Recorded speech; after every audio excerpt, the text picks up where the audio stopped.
Hey, what's up everybody? In this video, I'm going to show you how to get started on sorare.com, or some people call it Sorare. And this is to play fantasy sports and collect digital trading cards, all for free to start. Right now, they have football, basketball, and baseball. So I'm going to sign up. Click on the sign up button. Put in your email address or your username. The reason why it's red is it already had one, so I use my Twitter handle and click on the sign up. It takes a little bit, and there you go. And what happens is it sends you an email to the email address that you use to register to activate the account. So let's go there.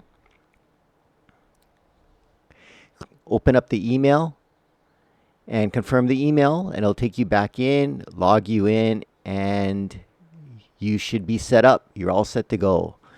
So we're going to choose our sport and we're going to play now.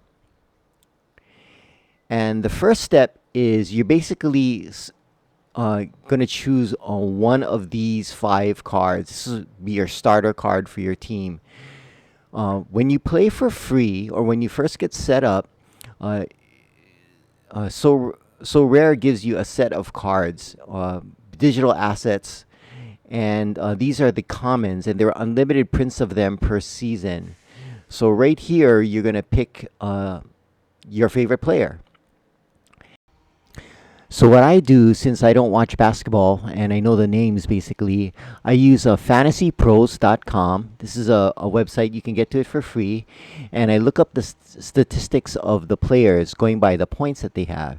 So I'll go through each player and cut and paste their name and track their points and sees who has the most.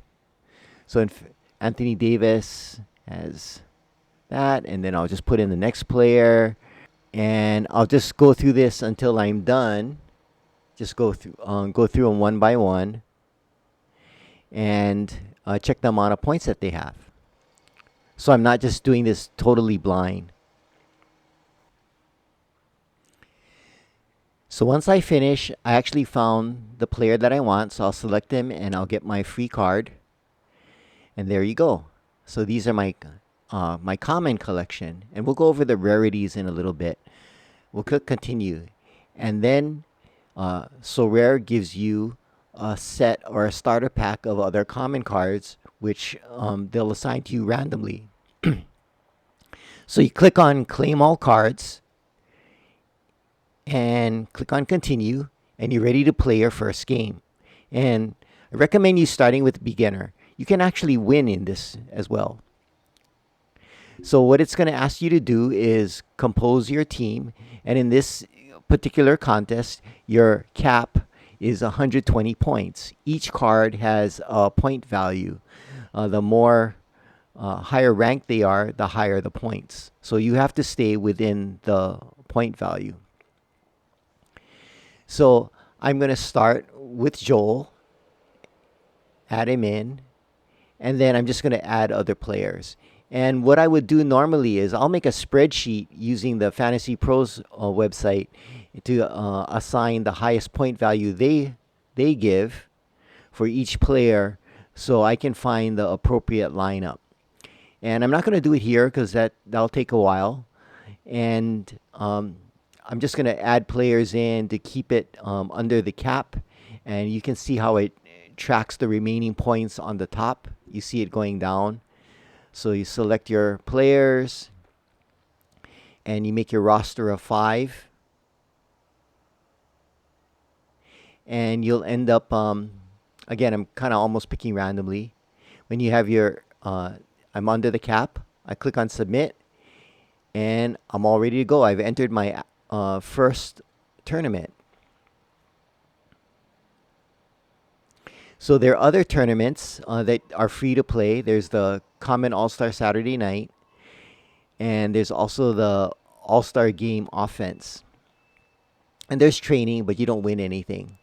So you can see the rewards there. So for the beginner tournament that I entered, you can win additional common cards. And by the way, you can check the app every day to claim a free common card. So in the All-Star Saturday night, you still get one common card, but you can get more of them. In the All-Star Game offense, you can win limited cards and also common cards. The limited cards are the NFTs. They are they have a certain mint number, which we'll go over a little later, and each has you can buy and sell them on the marketplace. So that's when you would have to enter in, put in cash or crypto. So let's get to the types of cards they have. They have the common, which we talked about, which is unlimited. They have the limited, which they're 5,000 mints per season. So each basketball or sports season, they remint it. The rares have 1,000. The super rares have 100, and there are uniques which have one. And the uniques can go for crazy amounts of money. So let's take a look at one that just sold this year. This is an article from Decrypt on February 6, 2023. The Giannis, I can't pronounce his last name, one of one, sold for $187,000 on So Rare NBA. That's crazy. So there's some ridiculously priced NFTs on this particular site. So that's my introduction to SoRare.com. I'm a noob. I'm just playing the common free tournaments for now. And I check in every day to get my free card. And I've actually won 2 beginner tournaments so far. Hopefully I'll win one of the limited tournaments. And then if that goes well, then maybe I'll move on and try to play against the big boys. There are tens of thousands of active players on this site. Check it out at sorare.com. I hope this was helpful. Thanks for watching, and aloha.